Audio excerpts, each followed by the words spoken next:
Hi, and welcome to LinkedIn for Entrepreneurs. I'm your host, Julia Zata, a LinkedIn strategist and ghostwriter, and lover of all things practical when it comes to visibility strategies. This podcast is for service-based business owners who want to build their brand on LinkedIn, attract new clients, collaborators, and speaking engagements without overthinking every post or sounding like a corporate robot. And yes, we're going to keep it actionable and fun. Let's dive in.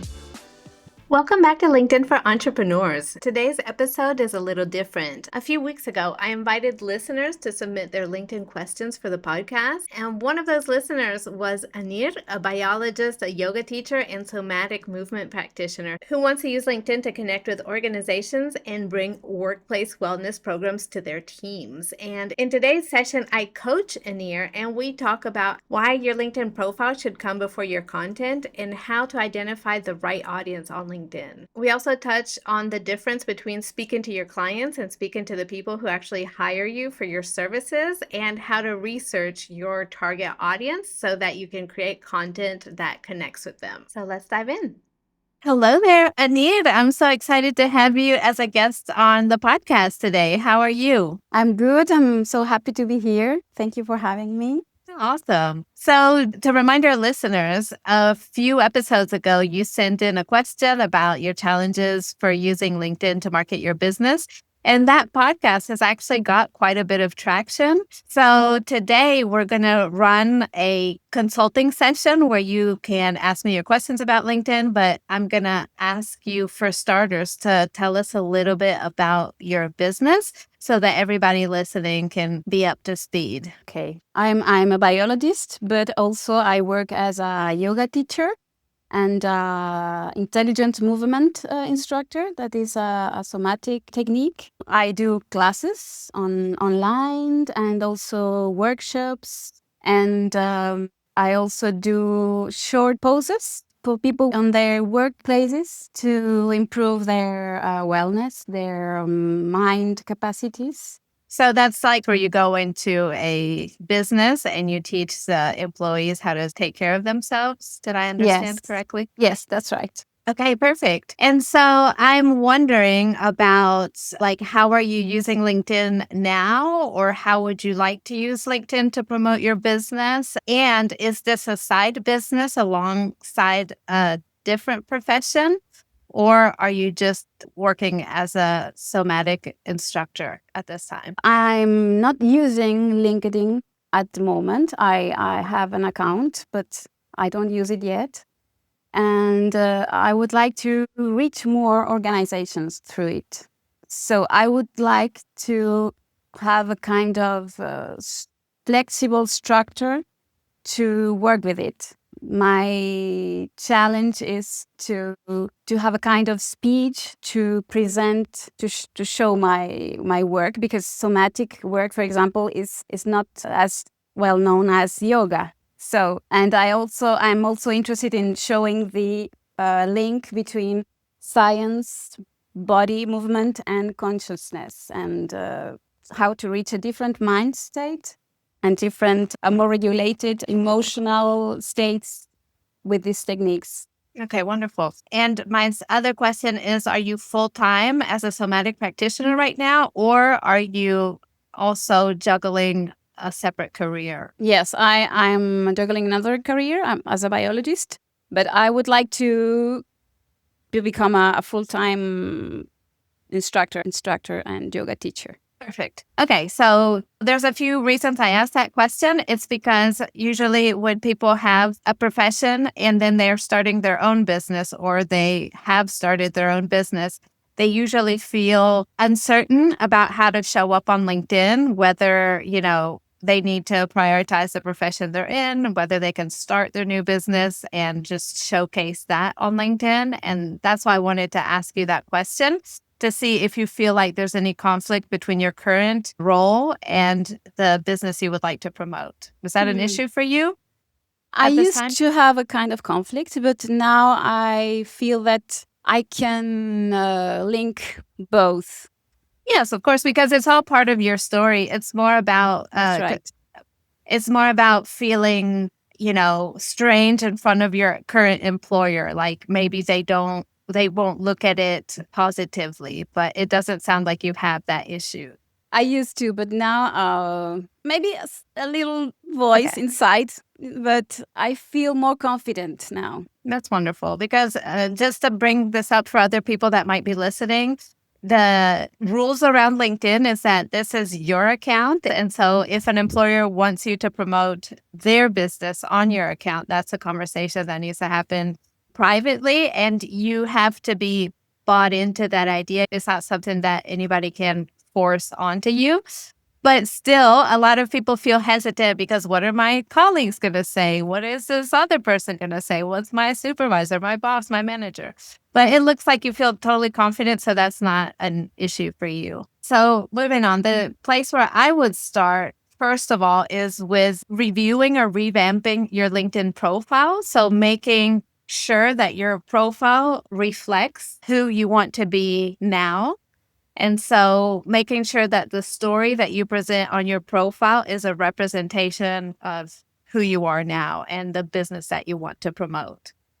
So because you haven't started using LinkedIn yet, but you want to, the place where I would start is by refreshing your profile so that your profile reflects who you are now business-wise and also who you are wanting to serve business-wise.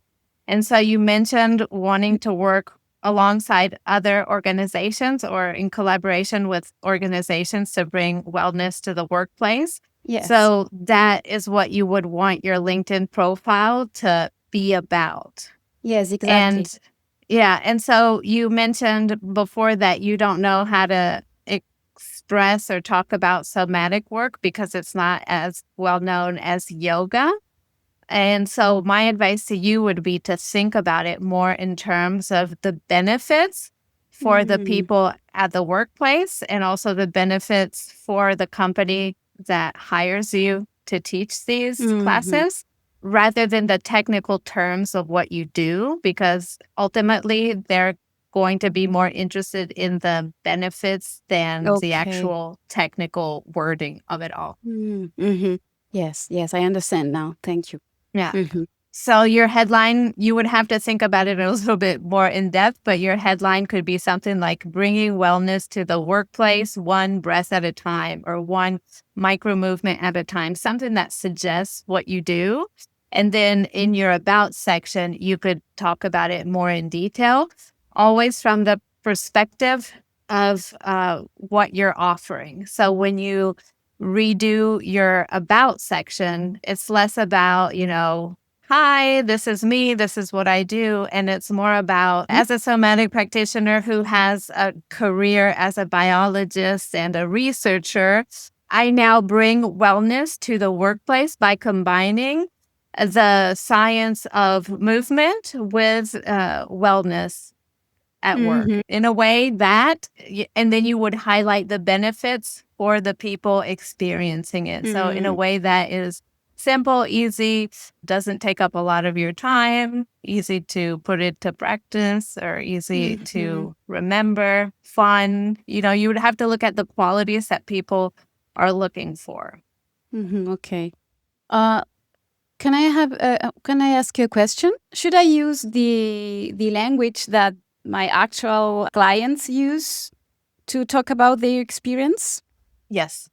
Okay. Yes, because that is the language that is going to resonate most with your target audience, because they're not biologists and they're also not somatic practitioners. So there's a lot of technical language that they aren't going to understand. And so you have to talk to them as if they were students. Whether you're teaching biology or whether you're teaching yoga, you want to talk to them as if they don't know anything so that you can start from scratch. And for that reason, you would use very simple, normal language, nothing complex. Okay. Good. And if you have a record of the language that your students are already using, that's even better because that makes it very easy for everybody to assimilate. So definitely I would use that language in your profile, in your about section, and then in your content. Okay. Yes, I already have some testimonials that I can use then. Yeah. So rather than just using testimonials, what I do is I analyze the language in the testimonials. What words do people repeat frequently? Like I was revising the profile of somebody else recently who's also, she's a yoga instructor and does energetic work. And so a lot of the words that people use in her testimonials are, and so then we have to structure the content around feeling lighter and what it's like before, which is the opposite. And how do they express that? And so it's less about using testimonials in quotation marks and more about, I facilitate these kinds of trainings and workshops. The results that my clients experience or that participants experience are, and then you use the words that they use. Okay. Yes, very clear. Okay, great. And so the reason that I always start with your LinkedIn profile is because it forces you to be concise and specific to one type of client. And then once you have that constructed, you can take that basic idea and replicate it in your content. Okay, so as a starting point, I should only talk to organizations, for example. But should I be more specific then? Like, I don't know, tourism or organizations, for example. If you have a specific type of organization that you want to work with, yes.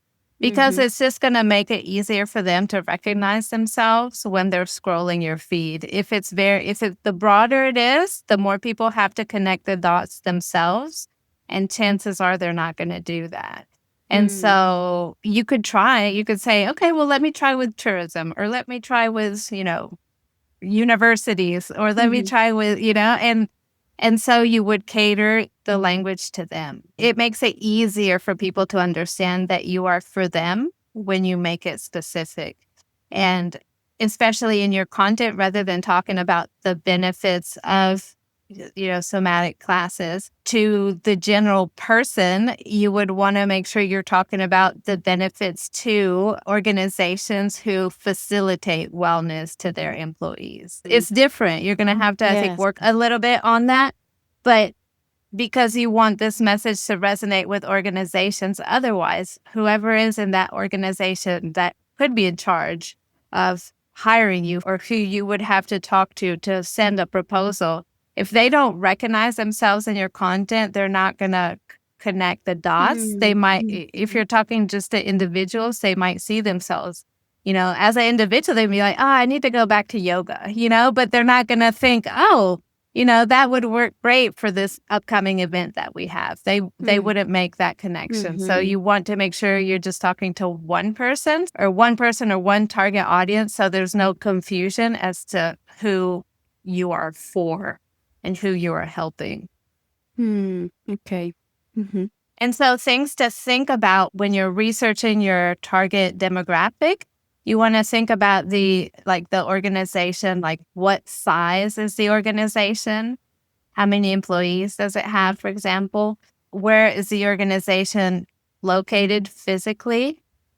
Who are the people within the organization that you should talk to start building a relationship that could lead to you sending over a proposal? So not just who are the people as far as names, but what is their role inside the organization? Okay. So the larger the organization, the more specific the person's role is going to be. The smaller the organization, it's probably one person doing a lot of different things. But these are all things that you want to think about when you're building your LinkedIn profile and later on when you're creating your content, so that you can speak specifically to them and what their challenges are. Like, for example, an organization that wants to hire somebody to facilitate a workshop inside an event, they might have had issues with people like canceling at the last moment or not providing the type of, quality workshop that they had outlined in the proposal, right? So you would have to think about what is the problem that your target audience struggles with, so that you can make them see that you're going to exceed expectations and that they should talk to you. And should I find that answer by a direct conversation or a different kind of research, like in the internet about the company or inside LinkedIn? For the companies that you're researching, LinkedIn allows you to find that information if you use LinkedIn Sales Navigator, which is a Good. premium version of LinkedIn. Uh-huh. So if you have never used LinkedIn Premium, they give you a free month of premium. And so in that free month, you would just upgrade to the Sales Navigator tier of premium.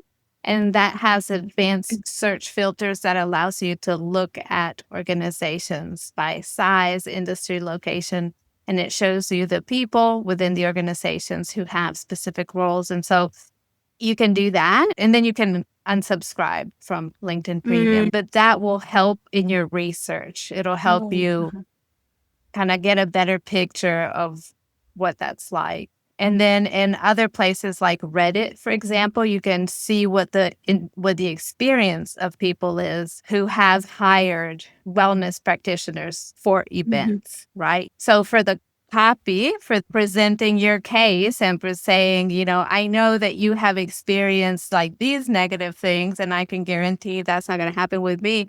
Like the negative things that they've experienced are the things that they are afraid and don't want to repeat. That you can find by looking into Reddit, because people there just share everything that they think and feel.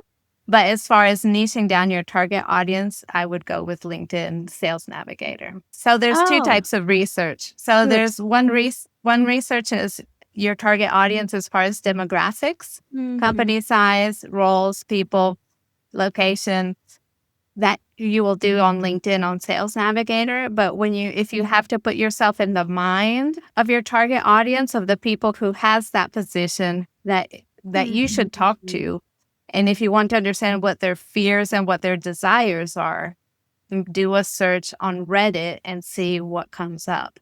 Okay, thank you. This is a new information for me. Yeah, Everything new. I know. See, I have this conversation often with people who are coaches and facilitators. It's like one thing is when you're presenting your area of expertise to the people that you educate. The other part is like the sales and marketing process. And so when you're looking at sales and marketing, you have to talk not to the people who you're going to be delivering the workshop to. You have to talk to the people who are in the position of hiring you, right? And so that requires different research and different ways of communicating through social media and your content. Yes, of course. Thank you. You're welcome. Do you have any questions about what we talked about so far?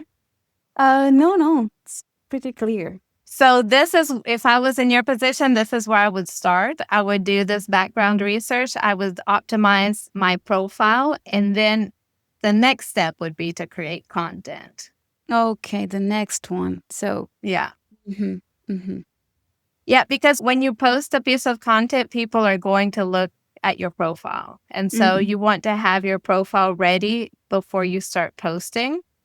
And also before you start posting, you need to know who you're talking to. And so you need to do all this research to begin with. And then once you've done that, which is going to be a little bit of work at the beginning, but it'll give you plenty of ideas for content, which is the next step.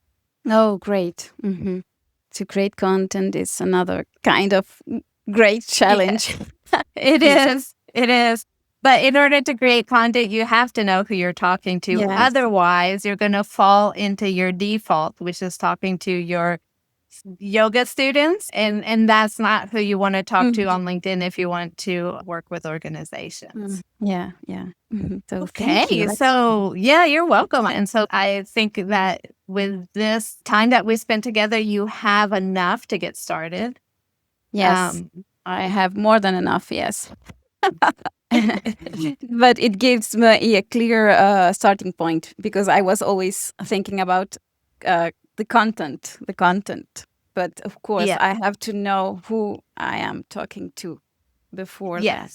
Yes, because otherwise you spend a lot of time creating content that isn't going to really help you in any way. Otherwise, you're wasting time and it's going to feel frustrating. Yes, that I know that feeling very well. Okay, Julia, thank you so much. You're welcome. Thank you for being on the show. That wraps up today's coaching session. One of the things I loved about this conversation is that Anir came into the call thinking her biggest challenge was content creation. But as we talked about how to set herself up for success on LinkedIn, the real challenge was clarity about who she wants to reach and how she needs to position her work. If you would like to be coached on the show, drop me a voice note with a link in the show notes and tell me what you'd like my help with. Thanks for tuning in to LinkedIn for Entrepreneurs. If you found this episode helpful, please share it on LinkedIn or on your favorite social media platform. And if you really want to make my day, leave me a 5-star review on Apple Podcasts. It helps more business owners find this show. Thanks again for listening, and I'll see you in the next one. Bye for now.